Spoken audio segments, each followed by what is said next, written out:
Hello, alors 17h c'est le tea time. Tea time c'est glace. Alors moi je me dirige vers les glaces. On m'a dit que Émilie elle faisait des glaces maison. Bonjour Émilie. Bonjour Franck. Comment ça va? Bah ça va pas mal. Alors des glaces maison, enfin des glaces fabriquées par vous? Ouais. Avec les brebis. Enfin des brebis, c'est les vôtres? Ouais. Sur nos brebis, on a 200 brebis, on est dans les Hauts-Cantons, sur la commune d'Avesnes, entre Lodève et Bédarieux.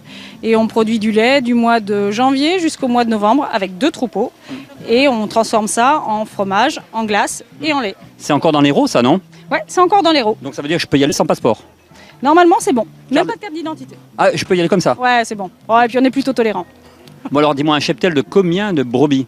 Alors, en permanence, on a 100 brebis à la traite. Mais en tout il y en a combien du coup? En tout, il y en a 200. Il me semble avoir vu des années où tu en avais 400 à 500. Alors, il y a 6 ans, quand on s'est installé, on travaillait pour Roquefort et on avait 400 brebis. Et on les nourrissait au large. Et alors maintenant? Et ben maintenant, on en nourrit 200. Ouais, c'est quoi la solution? Est-ce que c'est l'année prochaine, je vais te voir avec 100 brebis?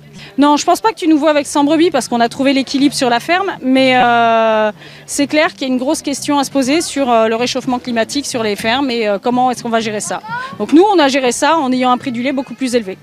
D'accord, donc une autre façon de penser, une autre façon de cultiver, une prise de conscience. Complètement, parce qu'on avait la chance de traire pour Lactalis avant. Donc on n'était pas forcément rémunéré. Et aujourd'hui, on se retrouve à avoir repris notre valeur ajoutée, la part du loup, le nom de notre ferme, pour pouvoir le transformer et le redonner aux consommateurs. Alors un caramel au beurre salé, s'il te plaît.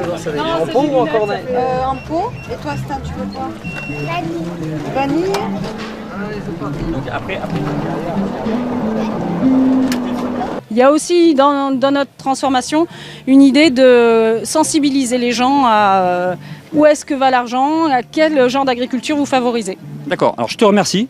Merci. Ce que je te propose, c'est qu'on se revoit dans 5 minutes. On peut faire une petite dégustation de glace. Ouais, on peut faire une dégustation de glace. Ouais. Non, Vas-y, fais ça très très bien. Il va vous demander si c'est un coulis de framboise, un coulis de fraise ou un caramel au beurre salé maison. Oui, alors juste une chose, les contenants, compostables, biodégradables, Compostable et biodégradable. je peux les manger?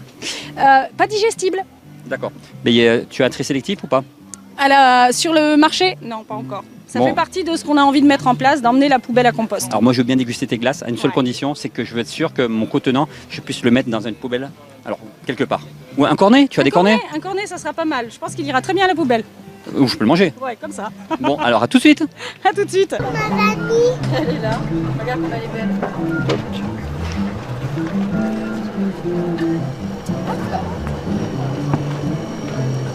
Oui, c'est l'heure de la glace. Est-ce que je pourrais avoir une glace?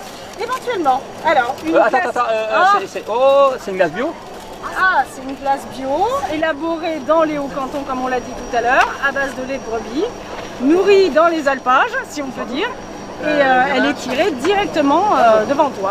Voilà, Alors, c'est une vas-y. glace à l'italienne. À l'italienne, Ouais. d'accord. Alors, je te la sers? Oui, vas-y. Allez.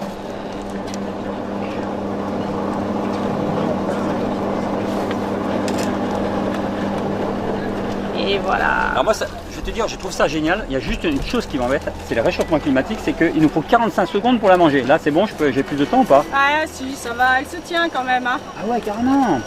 Alors, c'est pas une glace à l'italienne avec de la poudre et de l'eau, hein. C'est ta glace au lait de brebis faite maison. Donc D'accord. celle-là, tu as au moins 1 minute 30. Dans 10 ans, tu n'en auras peut-être plus qu'une minute 10. Hein, mais D'accord. bon, puisque là, Donc ça ça, va. c'est une première chose. Alors dis-moi, c'est bien cette glace, je suis content, là, je suis venu aujourd'hui à Restinquières. Mais est-ce que j'ai des possibilités de la manger ailleurs cette glace? Parce que moi je la trouve très bonne, mais alors, je mange en même temps, j'en profite, elle est géniale.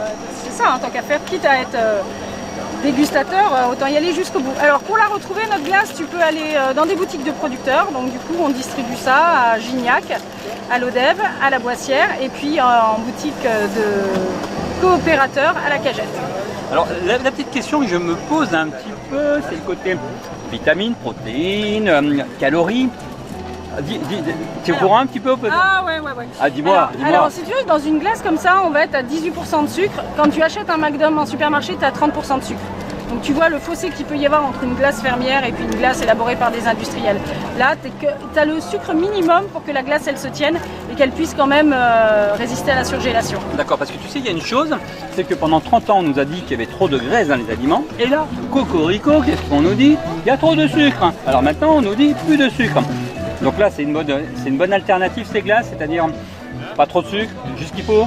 Ah bah une glace fermière, tu es sûr de retrouver que les produits les plus naturels, il n'y a pas d'additifs. Dans une glace comme ça, tu n'as pas 80% d'air non plus, donc ce qu'on te vend, c'est que du touchable. Hein.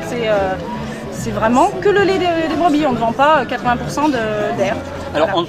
d'après ce que j'ai compris, tu as prévu zéro déchet, c'est-à-dire Ouais. on mange tout, On mange tout. on va tout manger, même tes petits pots. Les petits pots sont compostables et les cuillères sont en fibre de bambou et elles sont compostables. C'est-à-dire que tu as cette philosophie du zéro déchet, zéro emballage. Ouais.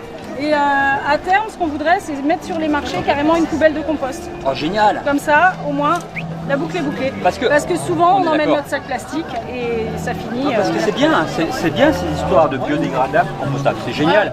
Mais le problème, tu le sais, si on n'a pas un système de tri derrière, ça sert à rien, autant mettre du plastique, c'est la même chose. Et en plus, il y a même une meilleure reconnaissance. Donc c'est vrai qu'il est important derrière d'avoir un système de tri, sinon il tient. Hein. Non, et puis nous, la boucle sera bouclée parce que ça partira sur le tas de fumier. Bon, génial. Et franchement, tu sais quoi? Ah, ça Ta va glace, ça va je être la doux, hein. kiffe grave à mort. Merci.